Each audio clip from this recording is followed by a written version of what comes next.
Astro your life ചാനലിലേക്ക് ഏവർക്കും സ്വാഗതം. നവരാത്രി മുതൽ ഉന്നതിയിലേക്ക് കുതിച്ചുയരുന്ന നക്ഷത്രങ്ങളെ കുറിച്ചാണ് പറയാൻ പോകുന്നത്. നവരാത്രി എന്ന് പറയുമ്പോൾ 2024 ഒക്ടോബർ 3 മുതൽ എല്ലാവിധത്തിലും സമ്പൽ സമൃദ്ധിയിലേക്ക് കുതിച്ചുയരുന്ന നക്ഷത്രങ്ങൾ ഏതൊക്കെയാണെന്ന് ചോദിച്ചാൽ കാർത്തിക, രോഹിണി, മകയിരം, വിശാഖം, മനിഴം, തൃക്കേട്ട, പൂരോരുട്ടാതി, അവിട്ടം, ചതയം ഈ നക്ഷത്രങ്ങളാണ്. ആദ്യമായിട്ട് ഈ നക്ഷത്രങ്ങളുടെ ഒരു പൊതു സ്വഭാവം പറയുകയാണെങ്കിൽ, കാർത്തിക നക്ഷത്രത്തിൽ പിറന്നവർ കർമ്മകുശലത ഉള്ളവരായി കാണുന്നു. വിനീതമായ പെരുമാറ്റവും ശാന്തമായ മുഖവും ഈ നാളുകാരുടെ ഒരു സവിശേഷതയായി പറയപ്പെടുന്നു. ആഡംബര കാര്യങ്ങളിൽ കൂടുതലായി ശ്രദ്ധിക്കുന്നവരാണ് കാർത്തിക നക്ഷത്രത്തിൽ പിറന്നവർ. പ്രണയചാബല്യം ഈ നാളുകാരുടെ ഒരു പ്രത്യേകതയാണെന്നാണ് പറയാം. ധാരാളം സുഹൃത്തുക്കളെ സമ്പാദിക്കുവാൻ ഈ നാളുകാർക്കൊരു പ്രത്യേക കഴിവുണ്ട്. ഈ നക്ഷത്രത്തിൽ പിറന്ന സ്ത്രീകൾക്ക് മുൻകോപം കുറച്ച് കൂടുതലാണെങ്കിലും മനസ്സ് ദുർബലമത്രേ. സ്വന്തം ഇഷ്ടത്തിനും സ്വാതന്ത്ര്യത്തിനും എതിര് വരുന്ന ഏത് കാര്യവും ഉപേക്ഷിച്ചു കളയാൻ ഈ നക്ഷത്രക്കാർക്ക് ഒരു മടിയുമില്ല. രോഹിണി നക്ഷത്രത്തെ കുറിച്ചാണ്. രോഹിണി നക്ഷത്രത്തിൽ പിറന്നവർ സ്വതവേ കുറച്ച് മെലിഞ്ഞ ശരീരപ്രകൃതിയുള്ളവരായിട്ടാണ് കണ്ടുവരുന്നത്. അവർക്ക് വശ്യമായ സുന്ദരമായ കണ്ണുകൾ ഇവരുടെ ഒരു പ്രത്യേകതയാണ്. സംസാരത്തിൽ കുലീനത്വവും പെരുമാറ്റത്തിൽ വിനയവും രോഹിണി നക്ഷത്രക്കാരുടെ ഒരു പ്രത്യേകതയാണ്. ആരെയും ആകർഷിക്കാനുള്ള കഴിവ് ഈ നാളുകാരിൽ പ്രത്യേകമായി കണ്ടുവരുന്നു. ഈ നാളുകാരുടെ ദാമ്പത്യ ജീവിതം പലപ്പോഴും ഗുണദോഷ സമ്മിശ്രമായിട്ടാണ് കാണപ്പെടുന്നത്. മകയിരം നക്ഷത്രത്തിൽ പിറന്നവർ പൊതുവെ ആരോഗ്യമുള്ളവരായി കണ്ടുവരുന്നു. ഈ നക്ഷത്രത്തിൽ പിറന്നവർ ലളിത ജീവിതം നയിക്കാൻ ആഗ്രഹിക്കുന്നവരും ഏത് കാര്യവും വെട്ടിത്തുറന്ന് പറയുന്നത് ഈ നാളുകാരുടെ ഒരു പ്രത്യേകതയാണ്. അന്യരെ ഉപദേശിക്കുമെങ്കിലും സ്വന്തം കാര്യങ്ങളിൽ മിതത്വം പാലിക്കുവാൻ ഈ നാളുകാർക്ക് കഴിയാറില്ല. സ്ത്രീകളെ സംബന്ധിച്ച് പറയുകയാണെങ്കിൽ പ്രവൃത്തിയിലും വാക്കിലും സൗമ്യ സ്വഭാവം സൂക്ഷിക്കുന്നവരായിരിക്കും. ഈ നാളുകാരുടെ ദാമ്പത്യ ജീവിതം വളരെ സന്തോഷകരമായിട്ടാണ് കണ്ടുവരുന്നത്. വിശാഖം നക്ഷത്രത്തിൽ പിറന്നവർ ഈശ്വരഭക്തിയും വിനയവും ഉള്ളവരായി കാണപ്പെടുന്നു. കർമ്മകുശലതയും ദയാവായ്പും ഈ നക്ഷത്രക്കാരുടെ ഒരു ജന്മസിദ്ധമായിട്ടുള്ള ഗുണങ്ങളായിട്ട് കണക്കാക്കപ്പെടുന്നുണ്ട്. തങ്ങൾക്ക് ശരിയെന്ന് തോന്നുന്ന കാര്യങ്ങൾ മുഖം നോക്കാതെ ഇവർ നടപ്പാക്കുന്നതാണ്. ഈ പാരമ്പര്യ കാര്യങ്ങളിലൊക്കെ വിശ്വസിക്കുന്ന ഈ നാളുകാർ അതിൽ അഭിമാനം കൊള്ളുന്നവരാണ്. പാരമ്പര്യമായിട്ടുള്ള കുടുംബ ബന്ധങ്ങളും സംബന്ധിച്ച് സങ്കല്പങ്ങൾ ഈ നാളുകാർക്ക് വഴിമാറുന്നതായി കണ്ടുവരുന്നുണ്ട്. സമാധാനപരമായ ജീവിതം ആഗ്രഹിക്കുന്ന ഇവർ കലാസാംസ്കാരിക കാര്യങ്ങളിൽ ശോഭിക്കുന്നതായും കണ്ടുവരുന്നുണ്ട്. അനിഴം നക്ഷത്രത്തെ സംബന്ധിച്ച് പറയുകയാണെങ്കിൽ എല്ലാ ശുഭകാര്യങ്ങൾക്കും ഉത്തമമായിട്ടുള്ള നക്ഷത്രമാണ് അനിഴം. പിന്നെ കറകളഞ്ഞ ഈശ്വരഭക്തി ഉള്ളവരാണ്.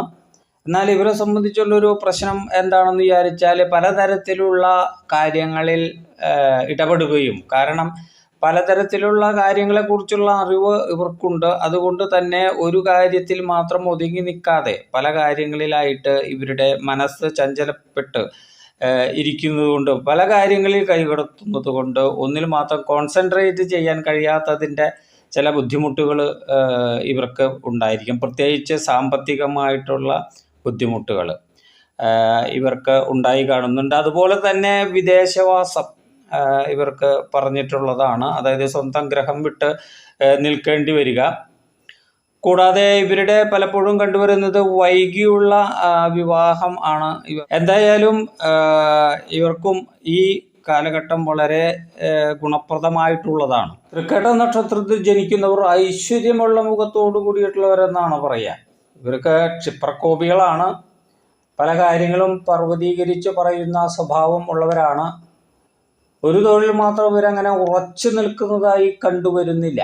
സുഖിമാന്മാരായിട്ട് പലപ്പോഴും കണ്ടുവരുന്നുണ്ട്. സ്ത്രീകളെ സംബന്ധിച്ച് പറയുകയാണെങ്കിൽ വാക്സാമർത്ഥ്യം കൊണ്ടും ബുദ്ധിശക്തി കൊണ്ടൊക്കെ ഈ നാളുകാർ ആരെയും വശത്താക്കാൻ കഴിവുള്ളവരാണ്. അനുയോജ്യമല്ലാത്ത പല ഇതുകളും ഇവരുടെ ഒരു കുടുംബജീവിതത്തിൽ വിനയായിട്ട് തീരാറുണ്ട്.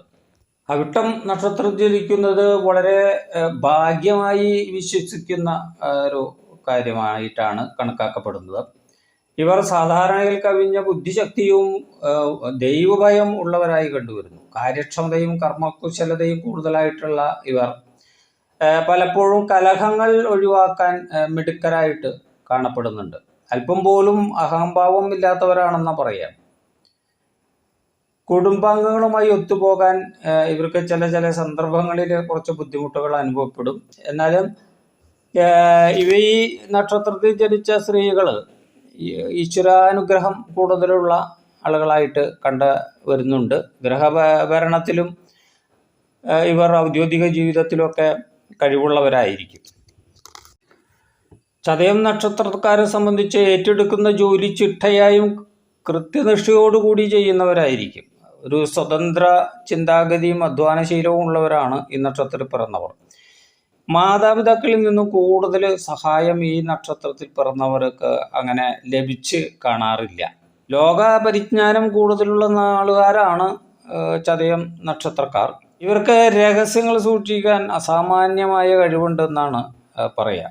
സ്ത്രീകളെ സംബന്ധിച്ച് പറഞ്ഞാൽ കുടുംബ ഭരണത്തിൽ ഇവർ തികഞ്ഞ തറവാടിത്തം പുലർത്തുന്നതായിട്ട് കണ്ടുവരുന്നുണ്ട്. നല്ല തേജസ്സും ഓജസ്സും ഉള്ളവരായി കണ്ടുവരുന്നു. പൂരോരുട്ടാതി നക്ഷത്രക്കാരെ കുറിച്ച് പറഞ്ഞാൽ അത് അവർ സത്യസന്ധരും ആത്മാർത്ഥമുള്ളവരുമായിട്ടാണ് കാണപ്പെടുന്നത്. ആചാരങ്ങളിലും അനുഷ്ഠാനങ്ങളിലും താല്പര്യമുള്ള ഈ നാളുകാർ ഭക്ഷണത്തോട് കൂടുതൽ പ്രതിപത്തി ഉള്ളതായിട്ടാണ് കണ്ടുവരുന്നത്. അധികം സംസാരിക്കുവാൻ ഇഷ്ടപ്പെടാത്തവരായി കാണുന്ന ഇവർ ഈശ്വരഭക്തിയിൽ വളരെ മുൻപന്തിയിലാണ്. മാതാപിതാക്കളിൽ നിന്നും പ്രതീക്ഷിക്കുന്ന വിധത്തിലൊരു ഗുണം ഇവർക്കുണ്ടായി കാണുന്നില്ല. ഭർത്തൃഭക്തി, സന്താനഭാഗ്യം എന്നിവയൊക്കെ കൂടുതലായിരിക്കും ഈ നക്ഷത്രക്കാർക്ക്. ഏത് കഷ്ടപ്പാടുകളെയും നേരിടാൻ ഈ നക്ഷത്രത്തിൽപ്പെട്ട സ്ത്രീകൾക്ക് ഒരു പ്രത്യേക കഴിവ് വേണം. അപ്പോൾ ഇതൊക്കെയാണ് ഈ 9 നക്ഷത്രങ്ങളെ കുറിച്ചുള്ള പൊതുവായിട്ടുള്ള വിവരങ്ങൾ. ഇനിയിപ്പോൾ ഈ നവരാത്രിക്ക് ശേഷം ഒക്ടോബർ 3 ശേഷം മേൽ പറഞ്ഞ നക്ഷത്രക്കാർക്ക് ഉണ്ടാകാൻ പോകുന്ന കാര്യങ്ങളാണ് പറയാൻ പോകുന്നത്. പ്രധാനമായും ഈ നക്ഷത്രക്കാർക്ക് ധനവരവ് പല ഭാഗത്തു നിന്നുള്ള ധനവരവ്, അത് ലോട്ടറി പോലെയുള്ളതായാലും ശരി, കുടുംബസ്വത്തായാലും ശരി, സ്പെക്കുലേഷൻ മുഖേനയായാലും ധനവരവ്. അപ്പോൾ ധനവരവ് ഉണ്ടാകുമ്പോൾ തന്നെ മനസ്സുഖം അവിടെ നമുക്ക് ഒരു പരിധി വരെയൊക്കെ വന്നു കഴിഞ്ഞു. അതുകൊണ്ട് തന്നെ രാജകീയ പ്രൗഢിയോടെ കുടുംബജീവിതം നയിക്കാൻ ഈ നക്ഷത്രക്കാർക്ക് കഴിയുമെന്നാണ് പറയുക. അതിന് കാരണം ഇപ്പോൾ വ്യാഴമായിട്ട് ശനിയാകട്ടെ, ശുക്രനാകട്ടെ, കേതുവാകട്ടെ എല്ലാം ഇവർക്ക് അനുകൂല സ്ഥിതിയിൽ നിൽക്കുന്ന ഒരു സമയമാണ്. സകല സൗഭാഗ്യങ്ങളുണ്ടാകുന്ന ആണ് പറയുക. അത് ഗ്രഹം വാങ്ങിയ മോടി പിടിപ്പിക്കൽ, അതുപോലെ വാഹനാദി ലാഭം, വിദ്യാഭ്യാസപരമായിട്ട് പറഞ്ഞു കഴിഞ്ഞാൽ പരീക്ഷകളിൽ വിജയവും, അതുപോലെ തന്നെ ഉന്നത വിദ്യാഭ്യാസത്തിന് വിദേശത്തൊക്കെ പോകാനുള്ള സാധ്യത, അതുപോലെ ജോലിയിൽ പ്രൊമോഷൻ പോലെയുള്ള കാര്യങ്ങൾ കിട്ടാനും, അതുപോലെ ശമ്പള വർധനവ്, അങ്ങനെയുള്ള കാര്യങ്ങൾ. ഒരുപക്ഷെ പലർക്കും ഒരു സ്ഥാനചലനം, അതായത് മറ്റൊരു സ്ഥലത്തേക്ക് ഒരു പ്രൊമോഷനോട് കൂടിയുള്ള ട്രാൻസ്ഫറൊക്കെ കിട്ടാനായിട്ടുള്ള സാധ്യത തള്ളിക്കളയാനാവില്ല.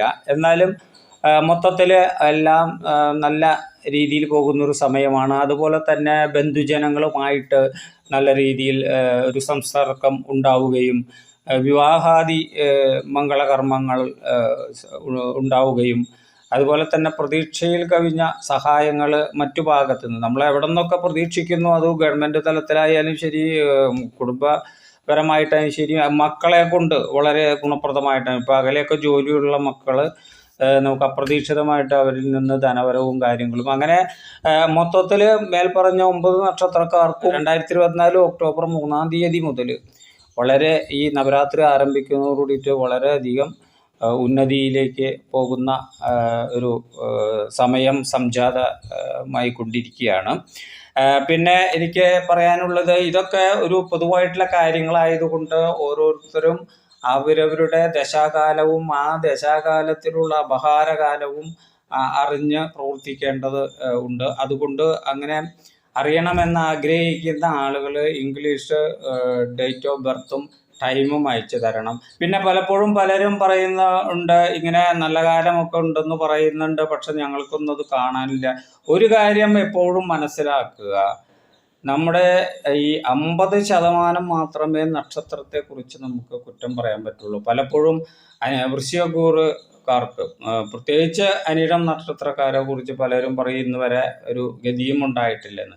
ഇതിൽപ്പെട്ട എല്ലാ നക്ഷത്രത്തിൽപ്പെട്ടവരിലും പ്രഗത്ഭരായിട്ടുള്ള ഒരുപാട് ആളുകൾ നമ്മുടെ നാട്ടിലുണ്ട്.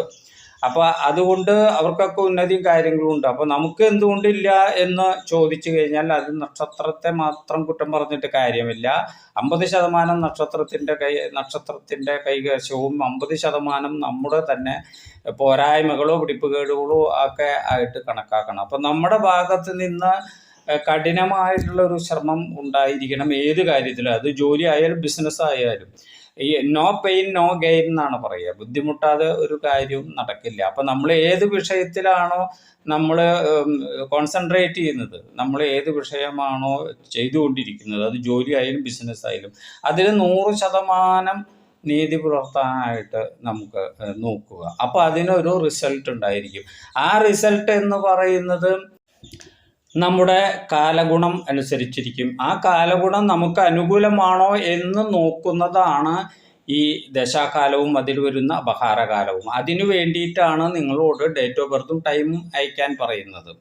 അല്ലാതെ കണ്ട് നമ്മൾ എത്ര നല്ല കാലമായാലും നമ്മൾ ഒന്നും ബുദ്ധിമുട്ടാതെ ഒരു കാര്യവും നടക്കുന്നതല്ല. അപ്പോൾ അതുകൊണ്ട് നക്ഷത്രത്തെ കുറ്റം പറയാതിരിക്കുക. പകുതി 50% മാത്രമേ നക്ഷത്രത്തിൻ്റെ കയ്യിലുള്ളൂ. ബാക്കിയെല്ലാം നമ്മൾ ചെയ്യേണ്ട കാര്യങ്ങൾ തന്നെയാണ്. നമ്മൾ കഠിനമായും ആത്മാർത്ഥമായും പ്രവർത്തിക്കുക. നമ്മുടെ സമയം കൂടി അനുകൂലമാവുമ്പോൾ എല്ലാവിധ സൗഭാഗ്യങ്ങളും നമുക്ക് ലഭിക്കുന്നതാണ്. അപ്പോൾ വീണ്ടും ഒരിക്കൽ കൂടി പറയുന്നു, ആർക്കെങ്കിലും നിങ്ങൾക്ക് നിങ്ങളുടെ ദശാകാല അപഹാരകാലം അറിയണമെന്നുണ്ടെങ്കിൽ ഇംഗ്ലീഷ് ഡേറ്റ് ഓഫ് ബർത്തും ടൈമും അയച്ചു തരിക. നക്ഷത്രവും കൂടി അയച്ചാൽ നല്ലത്. ഇല്ലെങ്കിലും നമുക്ക് നക്ഷത്രം കണ്ടുപിടിക്കാവുന്നതേ ഉള്ളൂ. അപ്പോൾ എല്ലാവർക്കും നല്ലത് വരട്ടെ. അഡ്വാൻസ്ഡ് നവരാത്രി ആശംസകൾ.